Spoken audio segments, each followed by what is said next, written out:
It's phenomenal. My first race ever was here. I think the first time I was ever in this tower, I sang the national anthem, and I will never do that again. A lot of different memories, but I think what I can attribute the most to the glimpses of glee I had between pulling the parachutes and turning off was as we inch more and more to our own expectations. That's what brings the most happiness, and to share that happiness with, it's not so much like family. I haven't seen one family member here yet, but in the drag racing community, so many of my nostalgia racers that I race with and are currently, and they're on other funny car teams, there's that nostalgic feeling for me, and that's what this track brings. And being a winner in nostalgia, being a winner at this track, you know, as soon as I walked in here, and I remember doing the #1 qualifier interview right there, it's been a while since I've felt that, and it's been a while since our team has felt this, and it's not by accident, and it's by diligence. And so, you know, Blake, they had done a great job, but I wasn't quite sure what the problem was. He didn't have a whole bunch of excitement in his voice, because there is a whole other day tomorrow.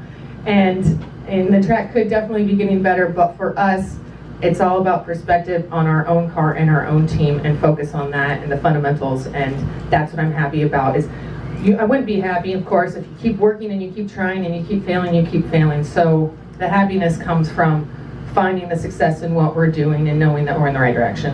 What would you say has been like something that's happened recently that's kind of spurred the success? I mean, you go to the final round in Sonoma, you come out here and kill it. Did you guys do an extra test session? Like, what was kind of some of your recent success spurred off of? We had done an extra test session before Indy, the only one we've done past West Palm, and ultimately it kind of reared some more heads that we didn't like. We went there to get rid of them, and so we weren't sure if we really had quite fixed the things. And to be totally honest, the power is in your people. And we did take a setback in the off season with the experienced number of individuals. So the beginning part of our season had an extra load on our core guys, getting the new guys up to speed.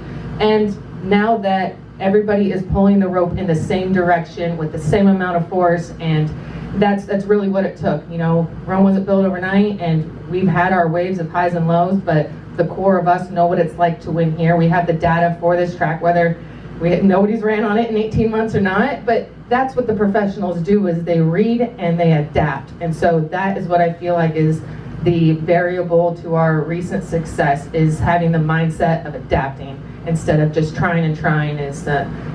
That's what I give it to. You're always very grateful and thankful for your team. You mentioned them a lot. What is it that kept you mentally going during those rough times to start the season? The success that we've had in the past. I mean, it truly is, there's a feeling like no other. I mean, the closest thing to it would be literally driving the dragster going 330 miles an hour. It's hard to explain when you have such depths and knowing that you can have great, purple magic majesty heights of success. You believe in yourself, and you can't do anything if you can't believe, and we believe. So it comes down to the people you're around. And yeah, we had each individual's hardships, and so far, Todd and I, we're pretty on cue. If car's off, I'm off. If I'm on, the car's on, and that's the way we like it, and we try and make it stay the same. But when I look out there and the fans keep rooting you on and like, go get on, win this round, I'm like, it's qualifying. But they don't exactly know, but they know that we are their team and their car, and they want to see us do well, and it's what we stand for.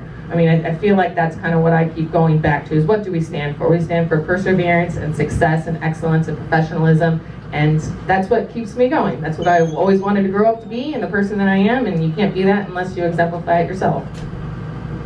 Anyone else? After that run, there were a handful of cars after you. Do you find yourself looking at the scoreboard, or you just kind of go and figure they're going to tell me I stayed #1 or I didn't stay #1? Oh, I stayed down there and watched with Amanda on the monitor to see. I was able to see Antron and Steve, and I think Steve smokes first, and then Antron. And I mean, honestly, I wanted to see Antron take it to the finish line. We want nothing but our two DSR cars to make it up there. But yeah, you don't get those moments very often to be in the hunt for things. And yeah, we're provisional #1 tonight. Tomorrow's we'll be in the beginning of the session, funny car after. But yeah, I'm definitely recognizing very unique moments that I get to live, and am appreciating them. And some of them is that it's not very often that. Usually Steve is behind us and he comes and rips it out from underneath you. So you enjoy them, and all in great sportsmanship and fun, and that's, Torrance team has really given us something to strive for, and Antron's team as well.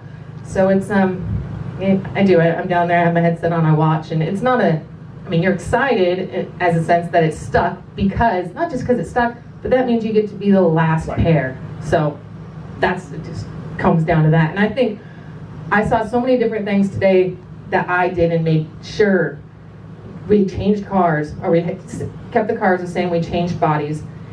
There's one particular individual on the team too, actually, that really put the canopy on just how I like it, but where it's not too loose and it's not too tight and it doesn't shake, and just making sure that was put on correctly. It's a night session, it's somewhat downhill. This car carries the front wheels much farther than other teams, and like, hey, can we put an extra 10 pounds on the front?